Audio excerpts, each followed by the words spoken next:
Saludos de Cristo para ustedes, maestros y alumnos de Escuela Sabática Profundizada.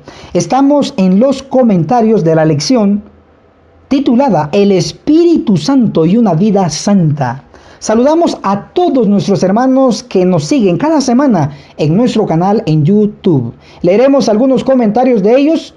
El exdiputado de Colombia, nuestro hermano Luis Héctor Rodríguez Muñoz, comenta: ¡qué verdad tan profundizada! No tenemos al espíritu de poder porque no estamos buscando al espíritu de verdad. Acertado, querido hermano. También leeremos el comentario de nuestro hermano Rubén Dawson. Dice: muy bueno el repaso de la lección. El Señor bendiga grandemente tu ministerio. Saludos desde Panamá, puente del mundo, corazón del universo. Leeremos el comentario de nuestro hermano Jorge Camacho desde un rincón de la tierra. Dice: hermano Enoc, nuestro buen Dios lo bendiga siempre y gracias por su ministerio. Amén. Usted también, querido hermano, lo puede hacer. Comente en la sección de los comentarios. Antes de orar y entrar de lleno a nuestro estudio en esta ocasión, le invito a que se dirija al libro de Isaías, capítulo 65, el verso 5, dice: retírate, no te acerques, que soy más santo que tú. Estos son humo en mi nariz, fuego que arde todo el día. El que presume de santidad, en realidad no es santo. Para Dios, este personaje es como humo en su nariz, molesto.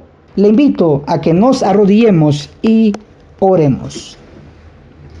Padre que está en los cielos, santificado sea su nombre. Gracias por la oportunidad que nos da de estudiar su santa palabra. Pedimos la promesa, el don, su Santo Espíritu, que nos guíe a toda verdad. En nuestra petición, en el nombre de Cristo Jesús. Amén.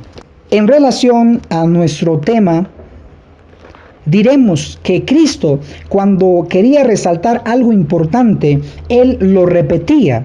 Ejemplo, está registrado en San Juan, capítulo 5, el verso 24.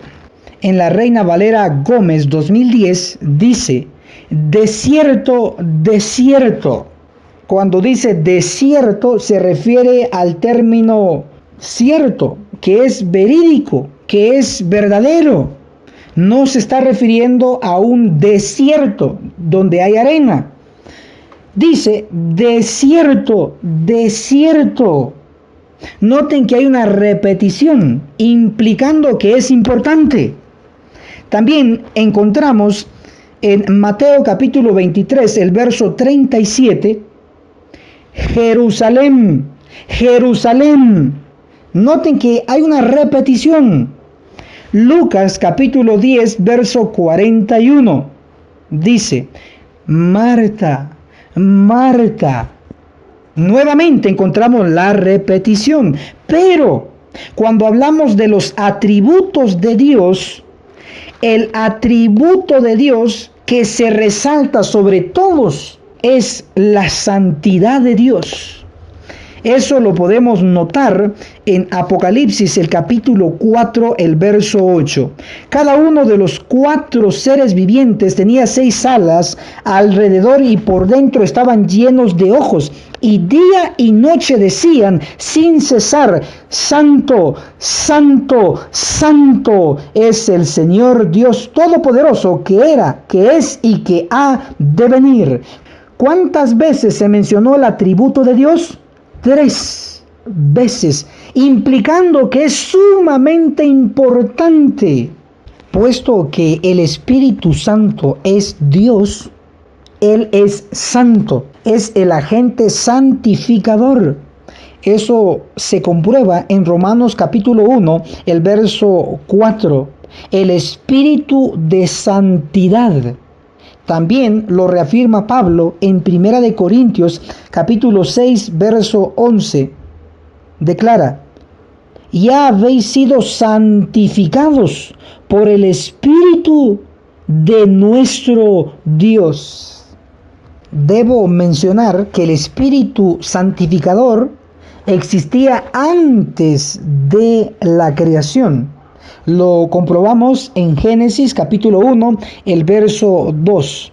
La tierra estaba desierta y vacía, las tinieblas cubrían la superficie del abismo y el Espíritu de Dios se cernía sobre las aguas.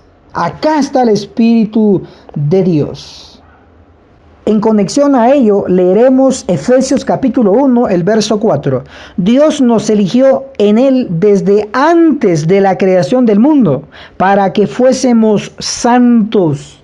Notemos que Dios, antes de crear la tierra, Él ya quería que nosotros fuésemos santos. Pero como es bien conocido, nosotros caímos en pecado y en lugar de ser santos, nos convertimos en una raza caída, en pecado, hijos del diablo. Eso lo describe la Biblia.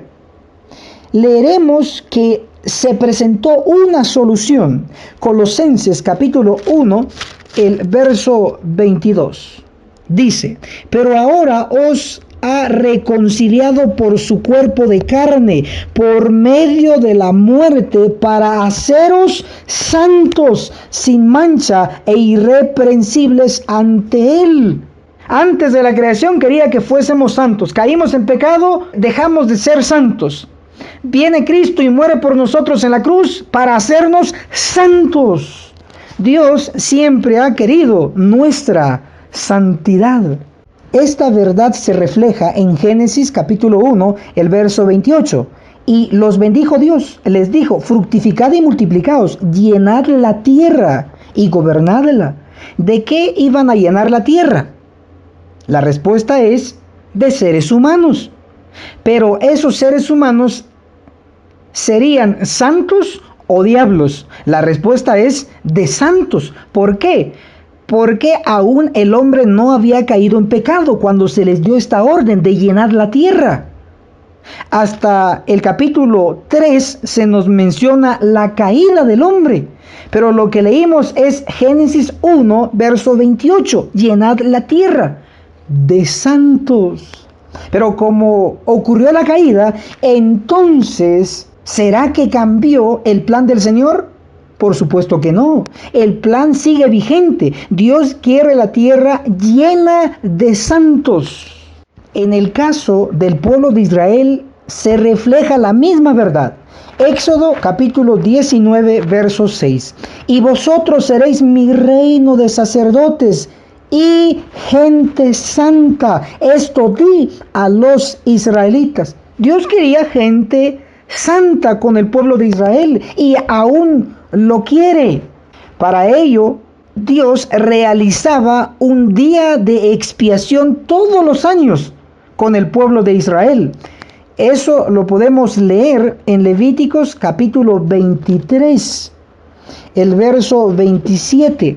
El 10º día de este 7º mes será el día de la expiación. Expiación significa purificación. Es decir, una vez al año Dios purificaba a su pueblo para que fueran pueblo santo. Levíticos 23, el verso 29. El que no ayune en ese día será cortado de su pueblo. Mi versión menciona la palabra ayuno. Leeré la Reina Valera Gómez 2010. Esta versión está comparada y revisada con la versión King James, la versión que utilizó la hermana Elena de White, por eso la usamos. Dice en esta versión, Levíticos 23, el verso 29, porque toda persona que no se afligiere, subrayen eso, en este mismo día será cortado de entre su pueblo. El requisito para no ser cortado entre el pueblo era afligirse. En otras palabras, tenía que confesar sus pecados y tenía que apartarse de sus abominaciones. Ahora, debo de resaltar que en ese día de expiación aumentaban las oraciones para no ser cortados, porque tenían que afligir sus almas. Leo Levíticos 23, el verso 30. El que haga algún trabajo en ese día, yo lo destruiré de entre su pueblo. De esta manera, a través del día de la expiación, Dios quería mantener a su pueblo purificado. Hoy existe un Israel moderno, la Iglesia Adventista del Séptimo Día. También Dios requiere lo mismo, que sea gente santa, una iglesia santa. Para ello también debe haber un día de expiación. Leeremos el libro Conflicto de los Siglos en el capítulo 29. La página 544 dice: estamos viviendo ahora en el gran día de la expiación. Notemos que así como había un día de expiación en el pueblo de Israel antiguo, también ahora nosotros tenemos que pasar por un día de expiación antitípico.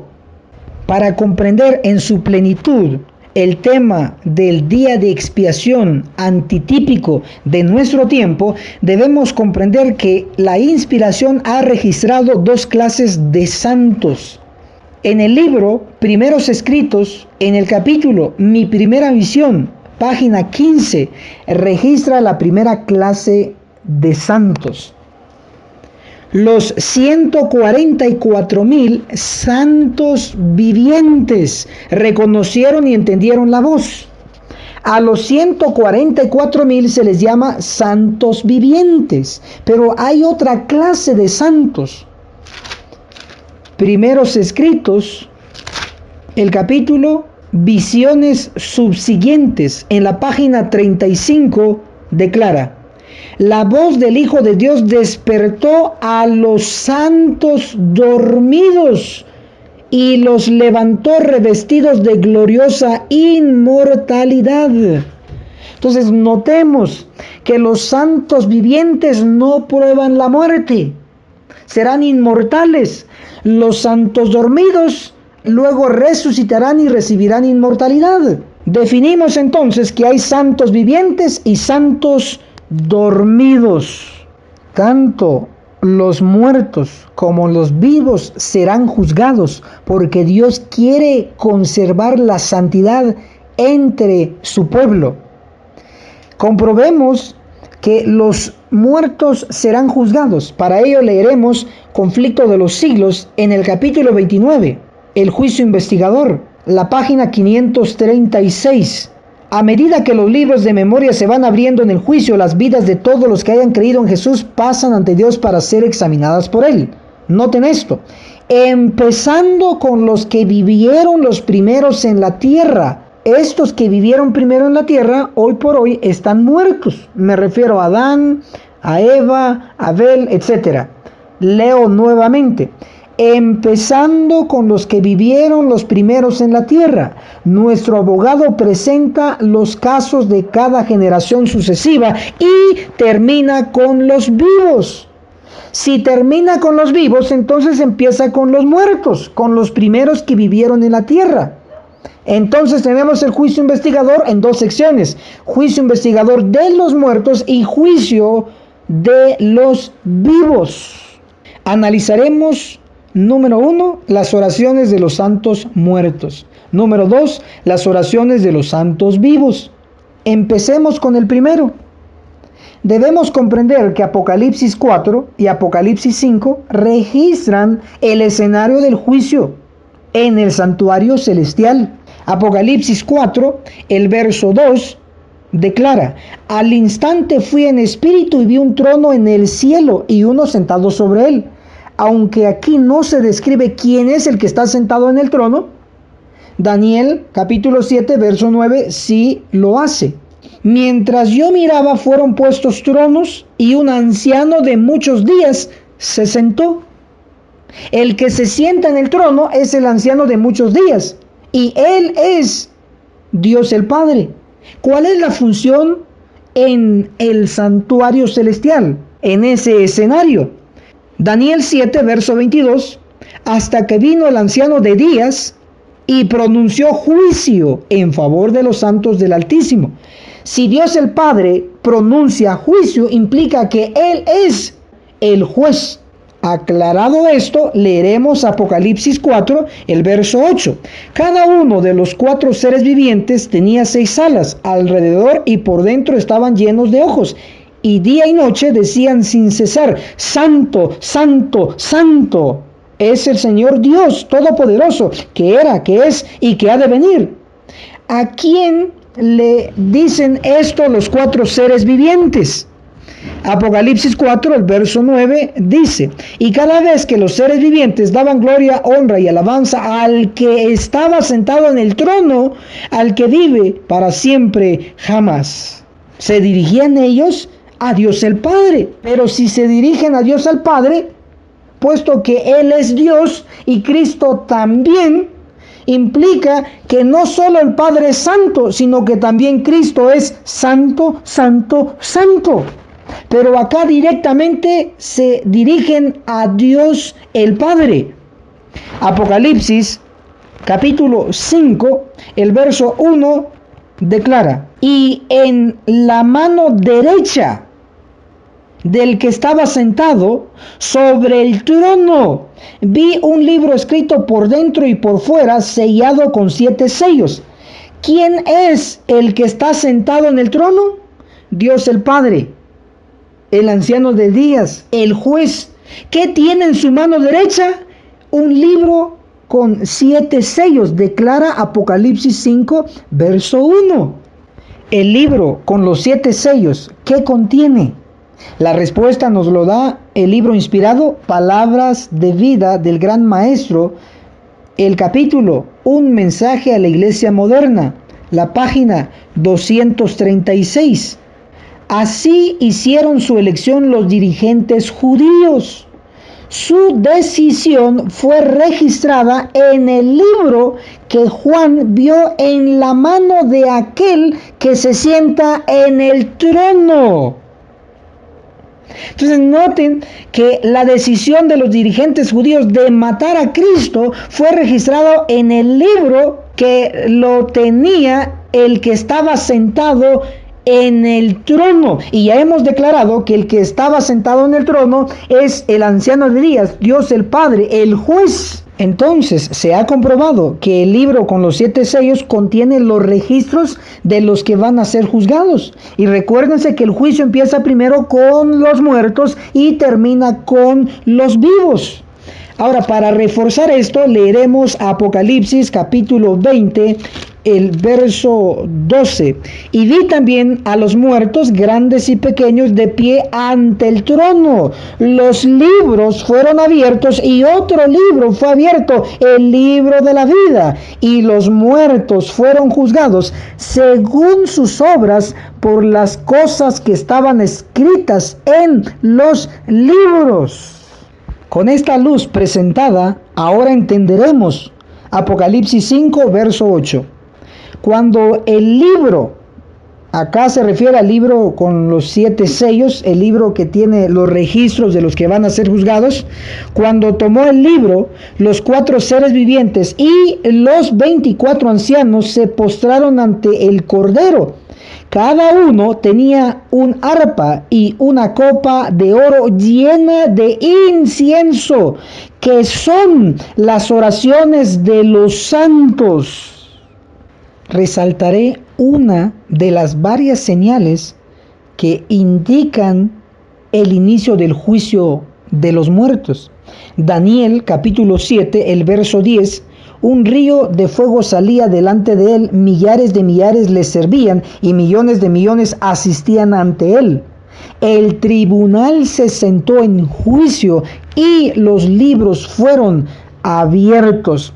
Notemos que cuando se abren los libros, inicia el juicio. Mientras el libro está cerrado, no inicia el juicio. Ahora, con esta explicación, leeremos Apocalipsis capítulo 5, el verso 8. Cuando tomó el libro, donde está registrado las decisiones y los hechos de los que van a ser juzgados, en este caso, iniciando con los muertos. Apocalipsis 5, verso 8. Cuando tomó el libro, los 4 seres vivientes y los 24 ancianos se postraron ante el Cordero. Notemos que el Cordero, al menos en este verso, aún no había abierto el libro, solo lo tomó. Leo Apocalipsis 5:8, la segunda parte. Cada uno tenía un arpa y una copa de oro llena de incienso, que son las oraciones de los santos. Puesto que aún Cristo no había abierto el libro, implica que aún no había iniciado el juicio. Y usted sabe que el juicio empezó con los muertos.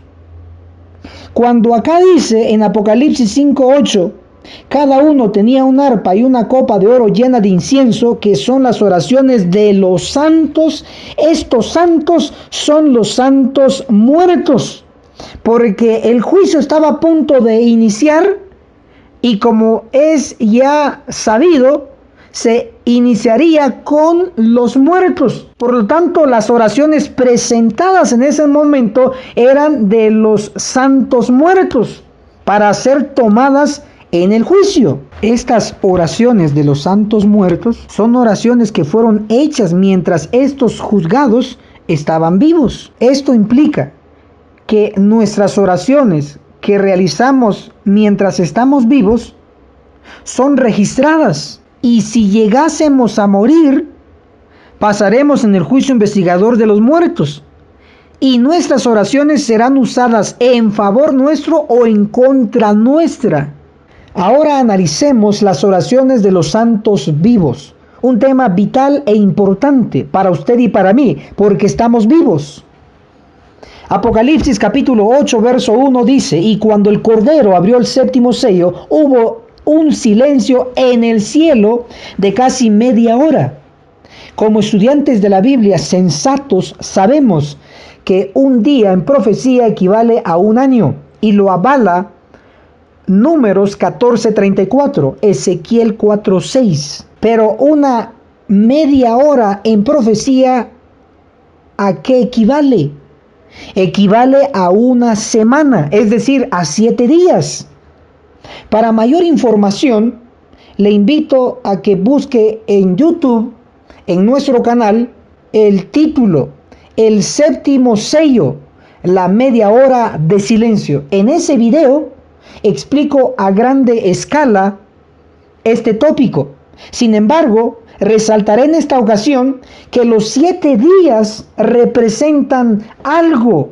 Para ello vamos a dirigirnos a Éxodo capítulo 29, verso 35. Así harás a Aarón y a sus hijos conforme a todo lo que te mandé. Durante 7 días lo consagrarás. Éxodo 29, 37. Durante 7 días expiarás. Expiar es purificar. Durante 7 días expiarás el altar y lo santificarás, y será un altar santísimo. Noten que para purificar se utilizaba 7 días. Ahora leamos Levíticos 12, el verso 2. Declara: di a los israelitas, cuando una mujer da a luz un varón, quedará impura durante 7 días, como durante su período menstrual. ¿Cuántos días quedaba impura? 7 días, porque durante los 7 días se purificaba.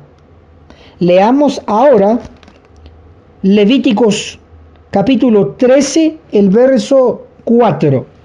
Si en la piel hubiera una mancha blanca, pero no parece más hundida que la piel, ni su pelo se hubiera vuelto blanco, entonces el sacerdote aislará al llagado por 7 días. Levíticos 13:5. Al séptimo día el sacerdote lo examinará, y si la llaga conserva el mismo aspecto y no se ha extendido, el sacerdote lo aislará por otros 7 días. Entonces, con toda esta evidencia, se comprueba que los 7 días representan purificación. Sí, querido hermano y hermana, durante 7 días la iglesia adventista será purificada por ángeles. El espíritu de profecía ya lo ha declarado. Testimonios para la iglesia, el tomo 5, en la página 75 dice: pero los días de la purificación de la iglesia se aproximan velozmente. ¿Notaron que la cita declara que serán días de purificación? No dice el día en singular, sino que dice días en plural, porque la purificación se llevará a cabo durante 7 días, puesto en ángulo profético, en media hora de silencio. ¿De qué manera se realizará la purificación durante estos 7 días? La inspiración ya lo ha advertido. En el libro Manuscritos Inéditos, tomo 1, en la página 241, declara: estudien el capítulo 9 de Ezequiel. Esas palabras se cumplirán literalmente. Esto es sencillo. Lo que está descrito en Ezequiel 9 se va a cumplir literalmente, así como lo dice. Ezequiel 9, verso 6. Matad a viejos, jóvenes, doncellas, niños y mujeres, hasta que no quede ninguno. Esta es la orden que los santos ángeles de Dios recibirán para ejecutar. Y esto ocurrirá literalmente. ¿En dónde ocurrirá? En la iglesia. Lea Joya de los Testimonios, tomo 1, página 335, 336. Lea Joya de los Testimonios, tomo 2, páginas 65 y página 66. Ahí declara que será en la iglesia. Como ya leímos, Apocalipsis 8, verso 1, menciona la media hora de silencio, los 7 días de purificación para la iglesia adventista del séptimo día. Debo mencionar que Apocalipsis 8, el verso 3, verso 4 y verso 5, describe eventos que ocurren durante la media hora de silencio. Expliquemos Apocalipsis 8, verso 3. Otro ángel, con un incensario de oro, vino y se paró junto al altar. Nótese que es un ángel, el personaje principal aquí. Sigo leyendo. Y le dieron mucho incienso para que lo ofreciera. Incienso en profecía representa oración. Se comprueba con Apocalipsis capítulo 5, el verso 8, la última parte. Cada uno tenía un arpa y una copa de oro llena de incienso, que son las oraciones de los santos. Incienso en profecía, que representa oración. Pero en este caso, el que ofrece la oración no es un ser humano, es un ángel. Leamos nuevamente. Apocalipsis 8, verso 3. Otro ángel con un incensario de oro vino y se paró junto al altar. Y le dieron mucho incienso para que lo ofreciera. La frase incienso para que lo ofreciera implica que el ángel ofrece una oración. Sigo leyendo. Y le dieron mucho incienso para que lo ofreciera con las oraciones de todos los santos sobre el altar de oro que está ante el trono. El ángel ofrecerá una oración, pero su oración la unirá con las oraciones de los santos. Ahora debo resaltar, el ángel ofrece una oración por todos los santos, pero como estudiantes de la Biblia sabemos que Dios prohíbe orar por los muertos, es una abominación. Salmo capítulo 106, el verso 28 y 29 declara: después se unieron a Baal Peor y comieron los sacrificios ofrecidos a los muertos. Verso 29. Con sus obras inicuas provocaron el enojo de Dios y se desarrolló la mortandad en ellos. Se puede notar que Dios se desagradó cuando su pueblo comió los sacrificios ofrecidos a los muertos. También Dios se desagrada cuando alguien ora por un muerto.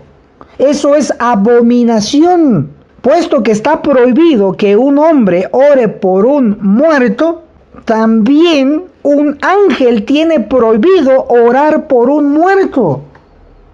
Eso implica que el ángel de Apocalipsis 8:3, que ofrece una oración por todos los santos, ofrece su oración no para los santos muertos, sino para los santos vivos. Esta verdad se corrobora con Apocalipsis capítulo 8, el verso 4. Y el humo del incienso, recuérdese que incienso significa oración. En este caso, la oración del ángel por los santos vivientes. Apocalipsis 8, verso 4. Y el humo del incienso, junto con las oraciones de los santos, subió de la mano del ángel a la presencia de Dios. Pero, ¿quiénes son estos santos vivientes por quienes el ángel ofrece una oración? Recuérdese que Apocalipsis 8, verso 1 habla de la media hora de silencio, los 7 días de purificación de la iglesia. Los santos vivientes de Apocalipsis 8, verso 3 y el verso 4 son los sobrevivientes de la purificación de la iglesia. Son los sobrevivientes de la matanza de Ezequiel 9, realizada por los santos ángeles.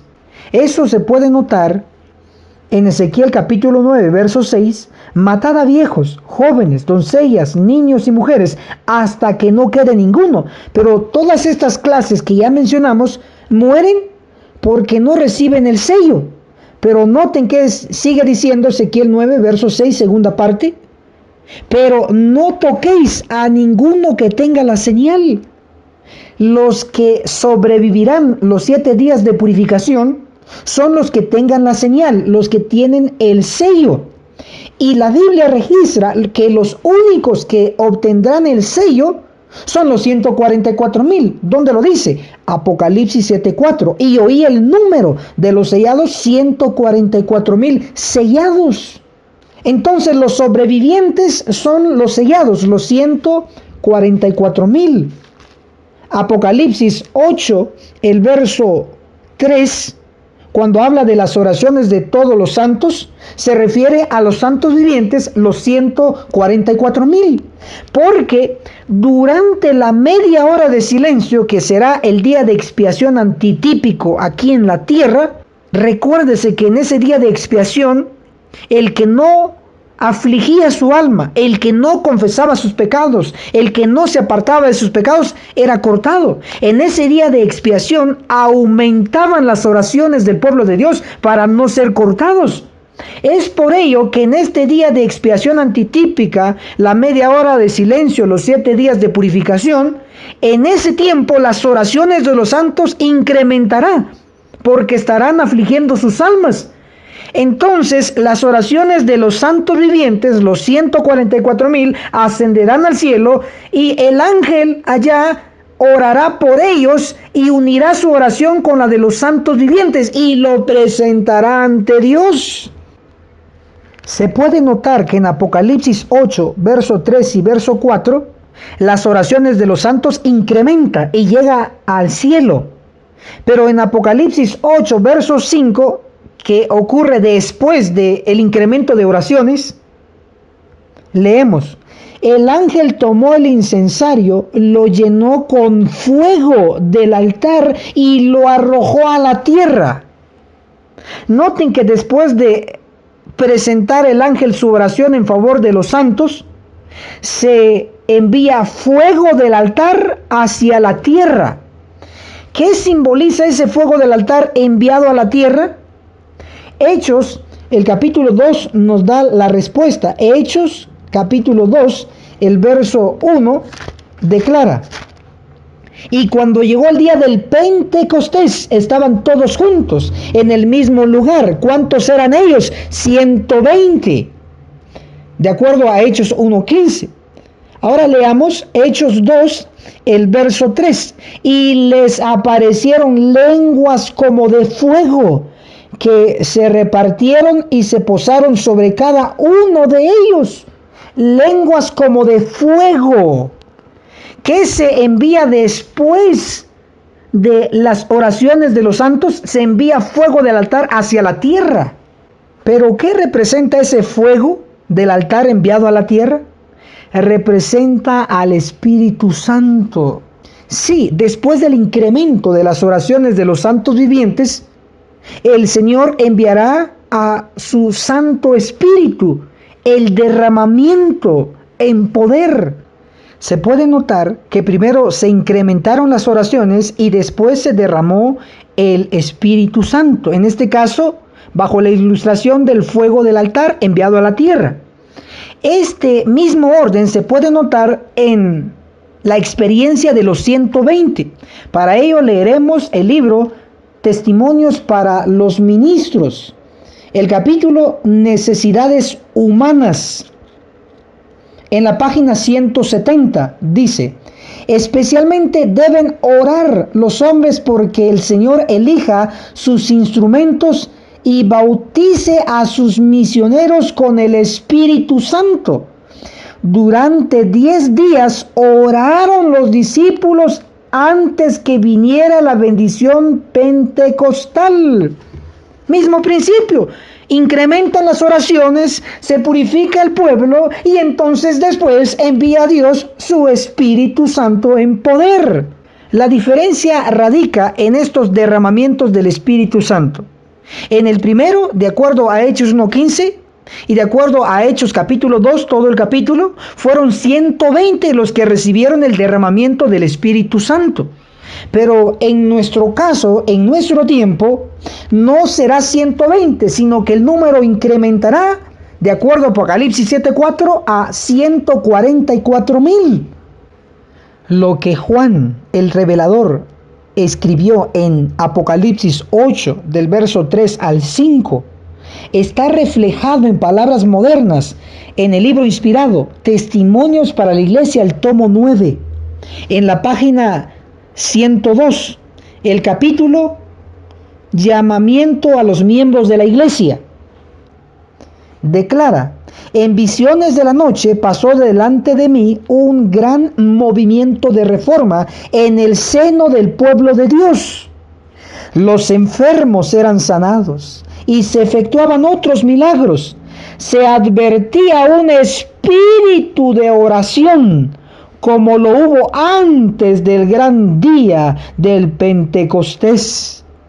Veíase a centenares y miles de personas visitando las familias y explicándoles la palabra de Dios. Resaltamos de que la hermana Joy vio un gran movimiento de reforma, no fuera de la iglesia, sino en el seno del pueblo de Dios. Y muestra que ella vio un espíritu de oración, como lo hubo antes del gran día del Pentecostés. Hermano y hermana, ¿quiénes lograrán cumplir estas escrituras? La respuesta lo encontramos en Primeros Escritos, el capítulo titulado Mi Primera Visión, en la página 15. Los 144,000 santos vivientes reconocieron y entendieron la voz. Sí, los santos vivientes son los que cumplirán estas sagradas escrituras, sea parte de ellos. Y esto fue Escuela Sabática Profundizada. Para concluir, les invito a que nos pongamos de rodillas para orar. Padre viviente que está en los cielos, santificado sea su nombre. Oro para que los que me escuchan en este preciso momento puedan unirse al equipo de los defensores de esta gran verdad, que la Iglesia Adventista será purificada y que única y exclusivamente serán parte de la Iglesia triunfante aquellos santos vivientes. Es nuestra petición en el nombre de Cristo Jesús. Amén.